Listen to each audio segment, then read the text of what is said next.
My name is Elena Mercer. I'm 38 years old, and I used to believe that if you built something steady, something real, people would feel safe inside it. Like stability was a gift, like consistency was proof of love. Now I know stability can also be the thing someone resents in silence, until the day they decide to run. Lucas Hale and I were together for 2 years. We lived in Astoria, Oregon, close enough to the coast that the air always smelled faintly of salt and cedar, and the wind never fully stopped. It was the kind of town that made people romantic about small lives. Coffee shops with mismatched mugs, old bookstores with warped wooden floors, a harbor that looked peaceful from a distance, until you stood close enough to see how hard the current pulled. Lucas loved it here. He said it made him feel closer to the truth. Lucas was a documentary filmmaker, the kind who spoke in clean, compelling sentences even when he was just talking about dinner. The kind of man who could turn an ordinary moment into a story and make it sound like meaning was dripping from the corners of everything. His films went viral sometimes, not because they were flashy, but because he knew how to sell sincerity. He made projects about authenticity, about people finding themselves, about the beauty of breaking the rules in the name of art. And I was a senior infrastructure engineer for a renewable energy company. I worked in systems, in grids, in plans that had to hold up under pressure. While Lucas chased feelings and footage, I chased reliability, clean power for rural communities, microgrid models that could survive storms, maintenance protocols that kept whole towns from going dark. Different worlds. But for a while it worked. He brought spontaneity. I gave him stability, or at least that's what I told myself. We had routines that felt like a life. Weeknights with him editing at the kitchen table, headphones on, fingers tapping impatiently when a cut didn't feel right. Me at the counter with my laptop open, reviewing field reports, answering emails, mapping timelines for the microgrid project I was developing for communities that couldn't rely on traditional infrastructure. Sometimes he'd look up and grin like he'd just remembered I existed. Sometimes he'd walk behind me and press a kiss to the top of my head without saying anything. And I would feel chosen, like we were building something that would last. We were even planning to buy a cabin near Cannon Beach. That part still makes my stomach tighten because it was so ordinary and hopeful. On weekends, we'd pull up listings and argue about dumb things, whether we wanted a wood stove or a fireplace, whether the kitchen should be open or closed off, which room would work best for Lucas's editing setup. Lucas wanted big windows, he said, so the light can come in like a story. I wanted structural integrity, a good foundation, no rot, no hidden mold. We joked about it like it was cute, the artist and the engineer, dreaming the same dream from opposite ends. It felt real, until it didn't. 4 months ago, Lucas's ex messaged him. Her name was Mara Quinn. I had heard her name before, always said with this careful neutrality Lucas used when he talked about anything complicated. Mara was a former war photojournalist, the kind of person people described in extreme terms. Fearless, intense, brilliant, hard to live with. She had been overseas, Afghanistan, most recently, and now she was back. Lucas told me she had an idea for a climate change documentary series and wanted his input on logistics. Just input, he said, like the word itself should make me relax. He said she wanted his perspective because he understood story structure and ethics. He said she respected his work. He said it sounded like something important. I told him it sounded cool, and I meant it. Because I didn't want to be the kind of woman who panicked at the mention of an ex. Because I trusted him. Because we were 2 years in, planning cabins and talking about mortgage rates like we were already halfway married. I thought the foundation was solid. That was my first mistake. Not trusting him, but not paying attention. It didn't happen all at once. It was small shifts at first, like the temperature in a room dropping 1 degree at a time until you suddenly realize you're cold. Over the next week, Lucas started leaving earlier, coming home later. His phone always face down. His smile, thinner. He stopped asking about my work completely. That part hit harder than I expected, because Lucas used to care, or at least he used to act like he did. He used to ask questions about the microgrid project, about the communities we were building for, about the way I talked when I got excited. Hands moving, voice sharpening, brain already 10 steps ahead. Sometimes he'd tease me. "Listen to you," he'd say, smiling. "You sound like you're building the future." And I would laugh because it felt like admiration. But suddenly it was like talking to a wall. I'd tell him something about a new installation plan, a permitting issue, a design flaw we caught in time, and he'd nod, distracted. He'd say, eyes already drifting back to his laptop. Like I was background noise. One night we were eating dinner, something simple, pasta I'd thrown together because I didn't have the energy for anything else. His phone lit up on the table. A message preview flashed across the screen before he could flip it over. Mara, a camera emoji, and the words, "New footage is insane." Lucas's face changed. Not dramatically, just something in him lifted, like he'd been waiting all day for that exact moment. I remember forcing a smile. "I'm glad you feel inspired again," I said, because it was the kind thing to say. The supportive girlfriend thing. Lucas didn't look at me. He just exhaled, sharp and irritated, like my voice had interrupted something important. "You don't have to sound like my dad, Elena." The words landed like a slap. Not because of what he said, but because of how casually he said it, like I was embarrassing. Like encouragement from me was the same thing as control. My throat tightened, and I hated that it did, because I refused to give him the satisfaction of seeing it. I started, but he was already back on his laptop, editing, typing, living in whatever world Mara had dragged back into his bloodstream. I sat there for a moment, staring at him like maybe if I looked hard enough, I could find the version of Lucas who used to touch my hand under the table and ask how my day went. But that Lucas wasn't there. Not anymore. I cleaned up alone, plates clinking too loud, water running too hot, my hands moving automatically while my mind replayed his words over and over. "You don't have to sound like my dad." I didn't understand then what I understand now. Lucas wasn't reacting to my tone. He was reacting to the feeling of being seen clearly. Because when you live on adrenaline and attention, stability feels like judgment. That night was when I knew he was already gone. 2 weeks later, he came home late. Not stumbling drunk, not guilty looking. Just resolved. You can feel it when someone is about to end things. The air changes. The room gets still in a way that doesn't match the movement of your breathing. Lucas didn't kiss me hello. He didn't drop his bag the way he always did. He stood in the living room like it was a set he was about to dismantle. "We need to talk," he said. I didn't ask why. I didn't ask what about, because I already knew. He sat on the couch. I sat in the chair across from him. The distance between us suddenly felt deliberate, like he'd placed it there on purpose. Lucas stared at his hands for a moment like he was rehearsing lines. Then he looked up, and his eyes were strange, soft, but not loving. Sympathetic, but not committed. "Elena, I think we should just be friends." He didn't say it like a question. He said it like a conclusion. Like the relationship had already ended in his head, and he was only now informing me of the result. He followed it immediately with the polite knife people use when they want to sound noble while they're cutting you open. "You deserve someone who's as sure about this as you are." I watched him carefully, waiting for the crack, the tremor, the moment where he admitted the real reason. But he didn't. He just sat there, looking almost relieved, as if he expected me to break down so he could feel justified. My chest hurt. Not in a dramatic way. More like a pressure building behind my ribs, as if my body was trying to hold something in place that was slipping. I nodded. "Okay." Lucas blinked. His eyebrows lifted slightly. He looked confused. "That's it?" he said. I almost laughed. Almost. Because of course that's what he wanted. He wanted tears. He wanted a fight. He wanted proof that he mattered enough to destroy me. I kept my voice flat. "Yeah," I said. "You already left. I'm just catching up." Lucas opened his mouth like he had more to say, but nothing came out. So I stood. Not fast. Not slow. Just controlled. I walked to the key rack by the door, the one we'd bought together at a flea market because Lucas thought it had character. His key was on my keyring. I slid it off, set it gently on the table. No throwing. No dramatic slam. Just the soft click of metal meeting wood.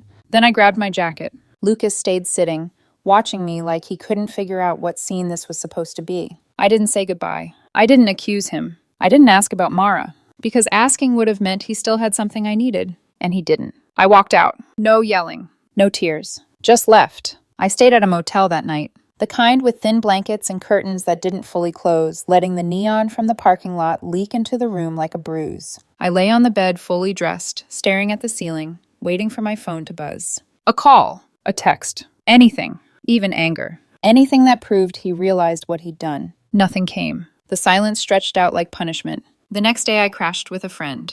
And for days after that, I kept expecting Lucas to show up. To send a message saying he made a mistake. To knock on the door and look devastated. Because even though I didn't fight, part of me still believed love meant someone returned. But Lucas didn't return. Radio silence. And here's what I kept thinking about. Late at night, when my friend's apartment was dark and I could hear the refrigerator humming like a heartbeat, Lucas told me I deserved someone. Sure. But what he meant was he wanted to chase excitement, and I was too stable. Too grounded. Too boring. Mara was adventure and chaos. I was bills and retirement accounts. Maybe he was right. Maybe I wasn't exciting enough. But maybe I dodged something. Because if he could walk away that easily after 2 years, after all those weekends dreaming out loud about cabins and future rooms, what exactly was I holding on to? A version of him that only existed when it was convenient. 3 days later, I went back to the apartment to get my stuff. The place already looked wrong. Too clean. Too empty. Lucas was gone. Not just out. Gone. He had moved out completely. Every trace of him erased like he'd never lived there. His key was on the counter, next to a note. One word. Sorry. That was it. Sorry. As if you could compress 2 years into 5 letters in a period. As if I was supposed to accept that and still be his friend. I sat on the floor in the middle of the living room for a long time. Not crying. Just numb. Because the truth was, I didn't know what I was supposed to feel. Relieved? Heartbroken? Angry? Ashamed? My friend said I did the right thing. My mom said I should have fought harder. And I kept turning one question over and over in my head like a blade. Am I crazy for not fighting? Or was walking away the only thing that kept me from begging someone who didn't want to stay? That night I stared at my phone again. Waiting. Nothing. And somewhere in the silence, something cold and clear settled in my chest. Lucas didn't leave me because he found someone better. He left because he thought I would always be there, holding the life steady for him. And the moment I didn't chase him, the moment I didn't perform heartbreak for him, I stopped being useful. The strangest part wasn't that Lucas left, it was how completely he disappeared. No dramatic aftermath, no messy back and forth, no late-night texts filled with regret or confusion. Just absence. After I picked up my things from the apartment, what little was left that actually belonged to me, I drifted through the next week like someone who hadn't quite decided whether she still lived in her own body. I went to work. I sat in meetings. I nodded at the right moments. Answered emails with professional clarity, while my personal life felt like it had been erased with a clean swipe. At night, I lay on my friend's couch, staring at the ceiling, phone face up on my chest, waiting for it to light up, waiting for Lucas to realize what he'd done, waiting for him to feel the weight of what he'd thrown away. He didn't. The silence wasn't neutral. It wasn't peaceful. It was loud. It said I already moved on. I kept replaying the breakup in my head, searching for the moment where I could have changed the outcome. Should I have argued? Should I have cried? Should I have demanded explanations, asked about Mara directly, forced him to look me in the eyes and say her name out loud? My mother thought so. She called on the 4th day, her voice tight with concern masked as practicality. You don't walk away that easily from a relationship, Elena, she said. Men need to see that they matter. You don't just let them go. Let them go. As if Lucas was something I had dropped, instead of something that had slipped deliberately through my fingers. My friends disagreed. They said I showed strength, that I kept my dignity, that begging someone to stay never works anyway. I listened to all of it and nodded like I was taking notes, but the truth was, I didn't know which version of events was correct. All I knew was that I felt hollow, not broken, not dramatic, just emptied. On the 5th night, I made the mistake I'd been avoiding. I opened social media. Lucas hadn't blocked me. He hadn't unfollowed me. He had simply continued living as if I were already a closed chapter. There it was, a post from him, 3 days old. A photo of a camera rig laid out on a table, lenses, memory cards, a notebook with messy handwriting. The caption was carefully crafted, like everything Lucas ever wrote publicly. Sometimes you have to choose the truth over comfort. Starting something important with people who believe in authenticity and aren't afraid to disrupt the narrative. Mara was tagged. Her name sat there beneath his words like punctuation. The comments were full of encouragement. Artists, filmmakers, people who didn't know me and didn't need to. Someone wrote, "So proud of you for following your vision." Another, "This is what growth looks like." I stared at the screen longer than I should have. This was how it happened. Not with a conversation, not with reflection, but with a rebrand. Lucas hadn't lost anything, at least not in public. He'd gained momentum. Meanwhile, I was sleeping on a couch and wondering if I'd misunderstood my entire role in his life. I didn't comment. I didn't like the post. I closed the app, my chest tight with a feeling I couldn't name. Something between grief and embarrassment. Because it wasn't just that he'd left. It was that he'd framed leaving as bravery. As if stability were a cage and not a shared choice. As if I were something he'd escaped. That night I finally cried. Not loudly. Not in a way that felt relieving. Just quiet tears that slid down my temples and soaked into a borrowed pillow. I cried for the future I thought we were building. For the cabin listings still saved on my laptop. For the way Lucas used to look at me like I was essential before I became background noise. And somewhere beneath all of that, I cried because a small, cruel part of me wondered if he was right. If I was too safe, too predictable, Too easy to leave. The next morning, I woke up with a headache and a kind of dull resolve. I couldn't stay in limbo. I couldn't keep waiting for a man who had already chosen motion over meaning. At work, my manager pulled me aside. Nothing dramatic, just a conversation that would have felt ordinary in any other week. There's a 6-month pilot program opening up in Montana, she said. Off-grid microgrid installations, remote communities. It's challenging work. Normally, I would have said no without hesitation. Lucas and I had a life in Oregon. Plans, roots. But that version of my life no longer existed. How remote? I asked. She smiled slightly, like she already knew my answer mattered. Very. I didn't decide immediately. But that night, lying on the couch with my phone silent again, I realized something uncomfortable but undeniable. There was nothing left for me to stay for. Lucas wasn't coming back. And even if he did, I didn't want to be the woman who waited quietly while someone chased chaos. 3 days later, I said yes. I packed my car slowly, methodically, no panic, no rush. Each item placed with intention, like I was proving to myself that I could still organize a life even if it looked nothing like the one I'd planned. Before I left, I drove past the apartment one last time. I didn't stop, didn't look up at the windows. I just kept driving, because whatever version of Lucas lived there now wasn't mine anymore. And if I stayed long enough to hope, I would lose something far more important than a relationship. I would lose myself. Montana waited. Cold. Empty. Unforgiving. And somehow, exactly what I needed. I drove to Montana in early March. The kind of early spring that doesn't feel like spring at all. Gray skies, bare trees, the land still holding its breath like winter hadn't quite decided to let go. Mile after mile of highway stretched out in front of me, empty in a way that felt deliberate. No distractions, no shortcuts. Just distance. By the time I crossed the state line, my phone had been silent for days. No texts from Lucas. No late-night apologies. Nothing. I told myself that was a good thing. That silence meant closure. But the truth was, the quiet followed me like a shadow, settling into the passenger seat, pressing against my thoughts when the road straightened and there was nothing to do but think. The pilot project was based near the Bitterroot Valley, far enough from anything recognizable that the nearest grocery store felt like an event. This wasn't a desk job. This was physical work. Cold mornings, wind that cut through layers, steel towers and solar arrays half buried in frost.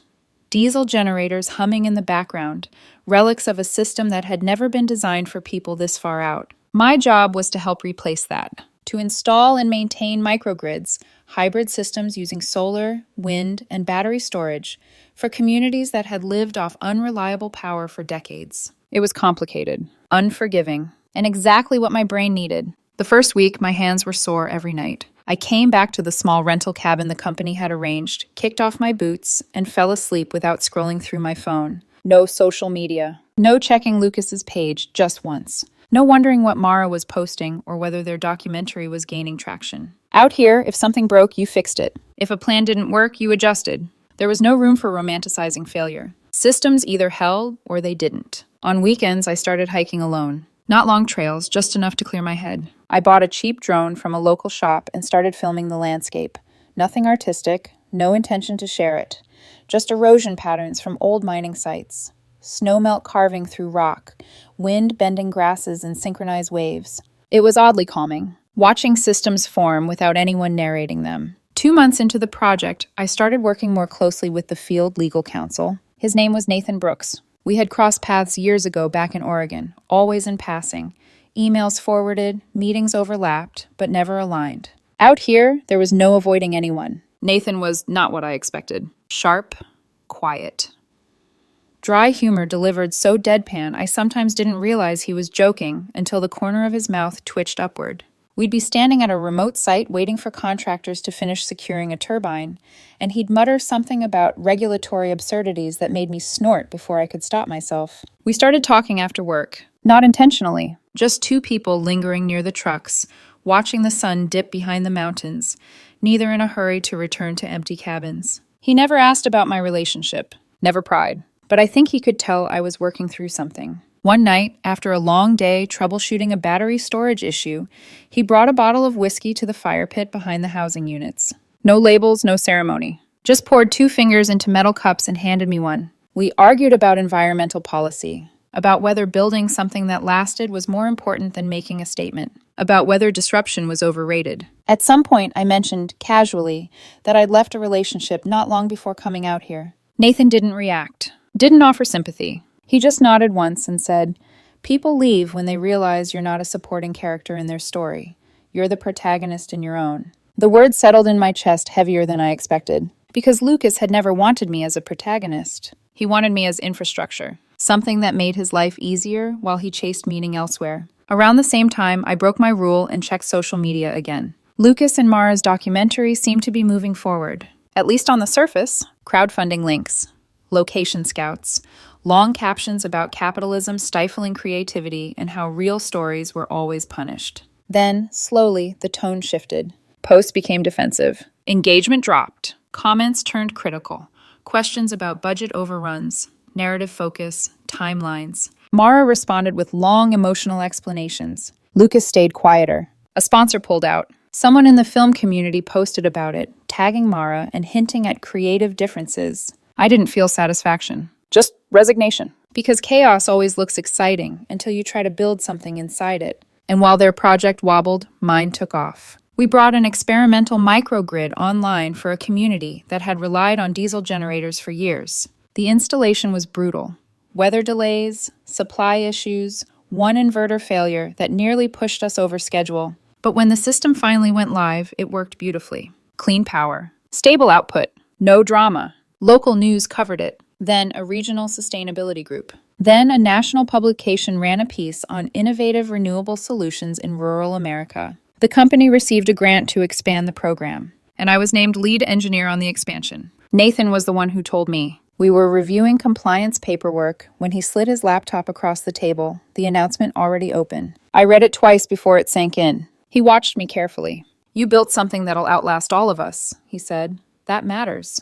We didn't make a big deal of it. A week later, we were out on a site inspection when a sudden rainstorm trapped us in the truck. Water poured down the windshield, blurring the world outside into gray streaks. We sat there, listening to the rain hammer the roof. Nathan glanced at me, then away. "I think we should acknowledge this stopped being just professional," he said. I smiled. "Yeah," I said, "you're right." He leaned over and kissed me. No fireworks. No declarations. Just right. And for the first time in months, I realized something quietly, without fanfare. I wasn't missing Lucas anymore. Nathan and I didn't announce anything. No posts, no captions, no soft launch photos meant to test reactions. It wasn't a decision we discussed. It just never occurred to either of us to turn something real into content. We kept working. Long days at remote sites, early mornings, evenings spent reviewing plans at the same table, laptops open, boots kicked off by the door.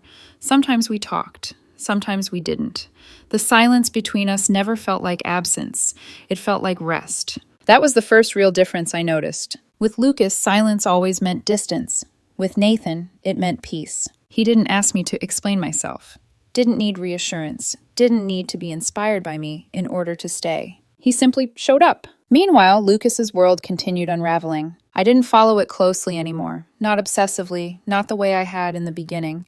But the overlap in our professional circles meant things drifted to me anyway. Mentions in group chats, a passing comment from a colleague, a shared article with a pointed headline. The documentary stalled. Funding dried up. Mara posted a long, emotional thread about how the industry punished truth-tellers and rewarded mediocrity. She accused sponsors of lacking courage, accused audiences of preferring comfort over reality. Lucas didn't post at all. That silence felt different from mine. Mine had been intentional. His felt like retreat. Around that time, something shifted inside me. Not dramatically, just clarity. I stopped wondering whether I should have fought harder. Because the truth was, Lucas hadn't left because I didn't fight. He left because I didn't perform. I didn't beg. I didn't cry on cue. I didn't make his exit feel tragic or meaningful. And without that reaction, he had nothing to frame himself against. Nathan noticed the change before I did. One evening, we were sitting outside the cabin, the sky just starting to darken, the turbines on the ridge humming low and steady. He handed me a mug of coffee and said casually, "You seem lighter." I thought about it for a second. "I think I stopped carrying someone else's disappointment," I said. He nodded like that made perfect sense. We were officially together by then, though the word official felt unnecessary. There was no moment where it flipped from one thing to another. It just became. We shared space easily. Disagreements didn't escalate into drama.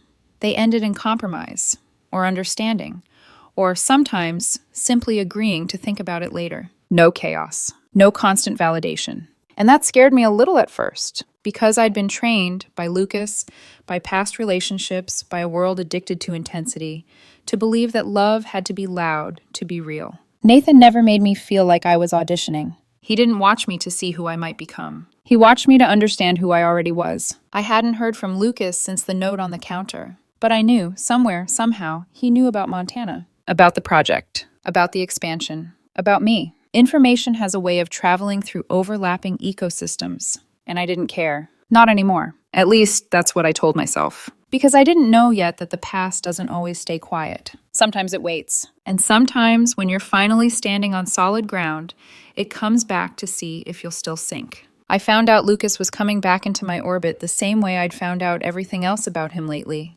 indirectly. A message from a colleague, a forwarded email, a casual, "Did you hear?" At first, it didn't register. I was buried in reports, juggling timelines for 3 separate microgrid expansions, my brain switching between logistics and compliance without pause. Montana had a way of demanding your full attention. If you drifted, something failed. A system went down. A permit expired.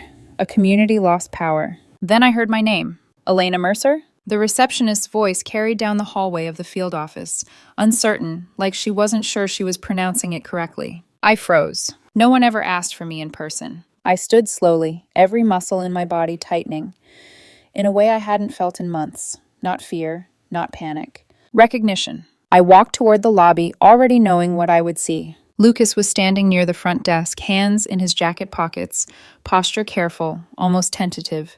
He looked smaller, thinner, like life had stopped accommodating him. Dark circles sat beneath his eyes, half hidden by the same practiced charm he'd always worn when he wanted something. "Elena," he said when he saw me, offering a small, sad smile.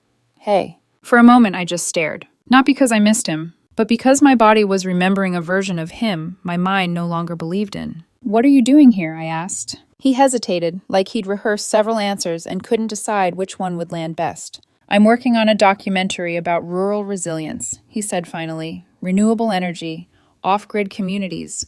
I heard about the Montana program and thought it might be a good fit." Every buzzword delivered smoothly. Too smoothly. If he were here professionally, he would have gone through official channels. PR, communications. Someone whose job it was to screen requests. Showing up unannounced wasn't curiosity. It was entitlement. "You'll need to submit a formal request," I said. "Through PR." He nodded quickly. "Yeah, of course, He paused. "I thought maybe we could grab coffee too. Catch up." There it was. Not the project. Me. I should have said no. I knew that. But part of me wanted to see it through. To close the loop cleanly instead of letting the past hover like unfinished business. "I don't think that's a good idea," I said. His face fell, just slightly. "I just want to talk," he said. "No expectations." Against my better judgment, I agreed. I texted Nathan before I left. "Lucas is here. Wants to talk. I'll explain later." He replied almost immediately. "Let me know if you need backup." No jealousy, no questions, just trust. That alone steadied me more than I expected. We met at a coffee shop down the road, one of those places trying too hard to feel rustic. Exposed brick, Edison bulbs, overpriced pour-over. Lucas ordered a complicated oat milk drink. I ordered black coffee. We made small talk for a few minutes, dancing around the obvious. He asked about the project. I gave him the overview. Facts only. No emotion. Then silence stretched between us. I could see him working up to something. Finally, he exhaled and said, "You really meant it. You really let go." I tilted my head. "You asked me to." He shook his head. "I know, but I thought..." He stopped, frustrated with himself. "I thought you'd wait, or fight, or at least be angry." I held his gaze steadily. "It wasn't easy," I said. "It was one of the hardest things I've ever done. But I wasn't going to fight for someone who'd already decided I wasn't enough." His eyes filled with tears. Quiet ones. The kind meant to look sincere. "Mara left," he said. "She hooked up with a producer in Denver, walked away from the project." I felt distant, like I was watching this happen to someone else. "I tried to salvage it," he continued, "but it's falling apart. Funding's gone. The narrative doesn't work without her footage. I chased excitement, and it just..." His voice broke. "It ate everything." I nodded slowly. "I'm sorry," I said, and I meant it. but I don't think there's anything I can do." He wiped his face, embarrassed. "Are you seeing anyone?" "Yes." "Is it serious?" "Yeah." That was when something in him collapsed. He nodded, whispering, "I deserve that." We finished our coffee in awkward quiet, said polite goodbyes in the parking lot. He drove away. I sat in my truck for a long time afterward, breathing steadily, waiting for the rush of emotion everyone talks about. It never came. Instead, I felt confirmed. That night, Nathan listened while I told him everything. When I finished, he asked one question. "How are you feeling?" "Okay," I said honestly. "Better than I expected." "Good," he said. "Come home. I'm making dinner." Later that night, after I got back, we heard a car pull into the driveway. Nathan looked out the window. Lucas's car sat there, engine running, lights off. Just sitting, watching. I didn't move. Nathan grabbed a jacket and stepped outside. He told me later that Lucas claimed his car had broken down, that he was waiting for a ride. Nathan didn't believe him, but it was cold. So he invited him in for coffee anyway. They sat at the kitchen table, civil, tense. Lucas kept looking around, cataloging everything. The wood stove, the bookshelves, Nathan's case files stacked next to my equipment reports. Finally, Lucas laughed softly. "You two really work, don't you?" he said. "Like, actually understand each other." Nathan didn't hesitate. "Yes," he said, "we do." Lucas stared at his cup for a long moment, then said quietly, "Elena used to look at me like I was the most fascinating person in the world." Nathan replied evenly, "That sounds exhausting." Lucas laughed, a real one this time. "Yeah," he said, "it was." They finished their coffee. Lucas left. Nathan told me all of this when I came inside. I shook my head, a strange mix of gratitude and disbelief washing over me. "Thank you for handling that," I said. "There was nothing to handle," Nathan replied. "Some people just don't know what they have until they see it built without them." That night I slept deeply. Without dreams. Without regret. Because for the first time since Lucas left, I knew with absolute certainty I hadn't lost anything worth keeping. Lucas left Montana the next morning. No announcement, no message, no final attempt to explain himself. He simply vanished again, this time without taking anything from me with him. I blocked him on social media later that day, not out of anger, out of completion. I didn't need updates, didn't need closure packaged as nostalgia, didn't need to know how he spun the story of his own collapse. That part of my life was finished. Montana moved forward the way Montana always did, unbothered by personal drama. The expansion accelerated. 3 new communities were approved for microgrid installation. Timelines compressed. Budgets tightened. Expectations raised. The kind of pressure that would have terrified me a year ago now felt familiar. Comfortable. Because pressure meant responsibility. And responsibility meant trust. I spent long days on site again, rotating between locations, troubleshooting systems, training local teams. Some nights I came home exhausted, face streaked with dust, brain buzzing with data. Nathan would already be there, sometimes cooking, sometimes still working, sometimes just sitting quietly, waiting. We didn't debrief every day, didn't dissect emotions, didn't ask each other to perform intimacy to prove we were connected. We existed together easily. That was the difference. With Lucas, love had always been something I had to maintain. Like if I stopped paying attention, stopped admiring, stopped validating, it would decay. With Nathan, love felt like infrastructure. Invisible when it worked, essential when it mattered. Months passed without me thinking about Lucas at all. Not when the regional sustainability organization featured our project. Not when the company announced plans to roll out similar systems in other states. Not when I was named lead engineer for a new division focused entirely on rural renewable infrastructure. Nathan found out about the promotion before I did. We were reviewing permits when he slid his phone across the table. "Congratulations," he said. I stared at the screen, stunned, then laughed, then just sat there. Because for the first time in my life, something big had happened without costing me something personal. No trade-off, no sacrifice, no emotional debt. We celebrated quietly that night. No photos, no posts, no champagne. Just dinner and a long walk under a sky so clear it felt unreal. When my Montana assignment wrapped at the end of the year, the company asked where I wanted to go next. I surprised myself by answering immediately. Back to Oregon. Not because of history, because of choice. Nathan agreed to relocate too. His work could follow him anywhere, and for once, neither of us needed a reason that sounded impressive to justify a decision. We found a place near the coast, not far from Yaquina Head Lighthouse, perched high enough that storms rolled in visibly, slowly, like warnings you could prepare for, instead of disasters that arrived without notice. The house was simple. Good light, a wood stove, Enough space for two people who worked seriously and rested honestly. We didn't talk about the future in grand terms. No timelines, no promises, no declarations. We just showed up. One morning, months later, I was up before dawn repairing a wind sensor on a ridge near the coast. Older turbines, temperamental but reliable once you understood them. The sun rose slowly, painting the ocean in deep orange and gold. I didn't know Nathan was there until he called my name softly from behind me. He'd brought coffee. He took a photo while I worked, nothing staged. Just me, jacket zipped up, hair pulled back, focused. Later that day, he posted it. The caption was simple. Patience is a form of faith. No explanation. Within an hour, normal engagement. Colleagues commenting on the project. Friends reacting to the scenery. Normal. Then I noticed something strange. A name I hadn't seen in months. Lucas had liked the photo. I almost missed it. His profile looked different. No banner image, no pinned projects, no visible posts. 30 seconds later, the like disappeared. I checked his account. Pure curiosity, nothing more. It was empty. A blank profile. Bio, filmmaker. No links. No followers. No activity. A few hours later, the account vanished entirely. Not deactivated. Deleted. Nathan noticed too. That's intense, he said. I nodded. Lucas had finally seen it. The life I built without him. Not dramatic. Not chaotic. Just real. And it was too much. I didn't feel victorious. I felt free. I didn't think much about Lucas after that. Not in the way people expect anyway. There was no spike of satisfaction. No sense of revenge. No urge to decode what his disappearance meant. Just a quiet understanding that whatever world he had been trying to build for himself had finally collapsed under its own weight. And that I was no longer standing anywhere near the wreckage. A few days after his account disappeared, Nathan and I were walking the coastal trail near our place just before dusk.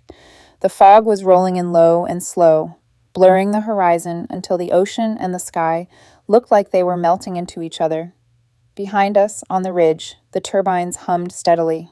That sound had become familiar to me. Comforting. It meant systems were functioning. Energy was moving where it was needed. Things were working the way they were designed to. I stopped walking without realizing it. Nathan noticed immediately. What's going on? He asked. I watched the waves for a moment before answering. I think I finally understand why I didn't feel angry, I said, even when he showed up, even when he tried to come back. Nathan waited. He never rushed my thoughts. Lucas wasn't cruel, I continued. He just loved the idea of me, the way I made him feel safe, the way I gave his life structure while he chased meaning somewhere else. Nathan nodded once. When I stopped playing that role, I said, there was nothing left for him to hold on to. That realization didn't hurt anymore. It clarified. Because it meant the breakup hadn't been a failure of love. It had been a failure of alignment. Some people don't want partnership. They want an audience. They want a foundation they don't have to help build. Lucas hadn't chosen Mara because she was better. He'd chosen chaos because chaos felt like freedom, until it didn't. Nathan slipped his hand into mine. You can't save people from the storms they chase, he said quietly. I smiled at that, because it was true. And because for the first time, I didn't feel responsible for anyone else's collapse. Life settled into a rhythm that felt almost boring. And I loved it. Work was demanding but meaningful. Travel was frequent but purposeful. Home was calm. The new division I was leading expanded faster than projected. Rural communities across multiple states began adopting versions of the same microgrid systems we'd piloted in Montana. There was talk of federal funding, of national scale. I didn't post about it. Neither did Nathan. We presented at a conference in Denver together, me on engineering strategy, him on environmental compliance and policy alignment.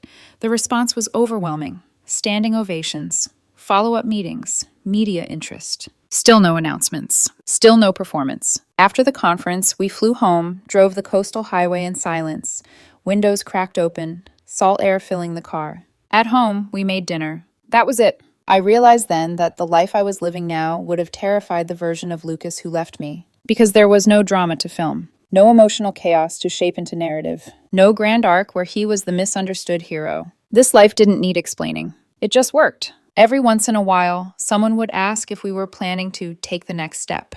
Engagement, marriage, big future words. We'd smile and say we were happy. And that was the truth. We didn't talk about forever. We built something that worked now. Trusting that if it lasted, it would do so because it was solid, not because we announced it loudly enough. Almost 3 months after Lucas showed up in Montana, I realized I hadn't thought about him in weeks. Not even subconsciously. No mental check-ins, no curiosity, no imagined conversations. He had faded the way irrelevant noise does when something meaningful replaces it. One evening, Nathan and I stood on the bluff near our place watching a storm roll in over the ocean.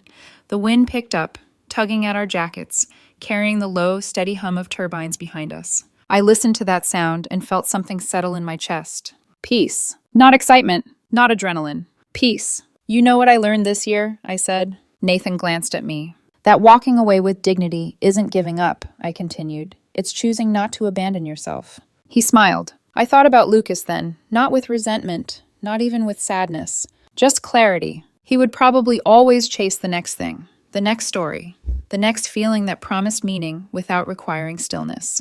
Maybe one day he'd learn, maybe not. That was no longer my concern. My concern was the steady warmth of Nathan's hand in mine, the turbines converting wind into power, the systems doing exactly what they were built to do. I had learned that some people only love the idea of you. They love how you support them, stabilize them, elevate them, but they don't want to know you. That kind of love is not enough. Real partnership doesn't demand chaos or constant intensity. It demands presence, consistency. Two people willing to show up when it's boring, when it's hard, when there's no audience watching. Lucas didn't value what we had until it was gone. By then it was too late. Not because I was bitter, but because I had already built something better, something real, something that would still be standing long after chaos burned itself out.